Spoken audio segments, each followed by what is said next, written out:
সব দোয়া আজিফা এবং আমলের জন্য চ্যানেলটি সাবস্ক্রাইব করুন এবং পাশের বেল আইকনটি টিপুন।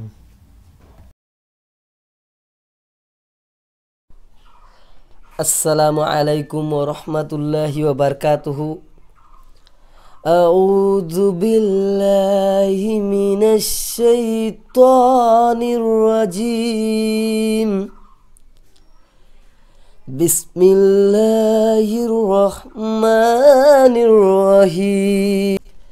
জুমার দিন এই আমলটি করলে প্রতি কদমে 1000 নফল নামাজ ও 1 বছরের নফল রোজার সওয়াব পাওয়া যায়। তো আমাদের মহান রব্বুল আলামিন আমাদেরকে 60টি বার উপহার দিয়েছেন। তার মধ্যে অতি উত্তম বার হচ্ছে জুমার দিন অর্থাৎ শুক্রবার। আমরা শুক্রবার অর্থাৎ জুমার দিন ইচ্ছে করলেই আমরা অনেক সওয়াব হাসিল করতে পারি, কিন্তু আমরা তা জানি না কিভাবে হাসিল করব সেই সওয়াব। আজকে আমি আপনাদের সামনে সেই 60টি আমল নিয়ে এসেছি, 60টি বিষয় যেগুলো পালন করলে সওয়াব হাসিল করতে পারেন।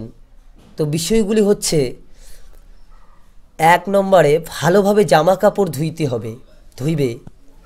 2 নম্বর উত্তম রূপে গোসল করবে, খুব ভালো করে গোসল করবে। সবার আগে মসজিদে যাবে।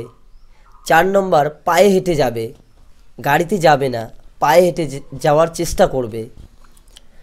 5 ইমামের কাছাকাছি বসবে। 6 নম্বর মনোযোগ সহকারে খুতবা শুনবে। 7 নম্বর হচ্ছে কোনো কথাবার্তা না বলবে।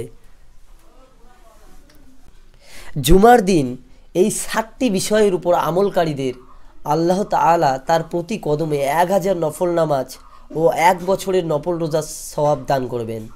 তিরমিজি, আবু দাউদ, মিসকাত শরীফ হাদিসে পাওয়া যায়।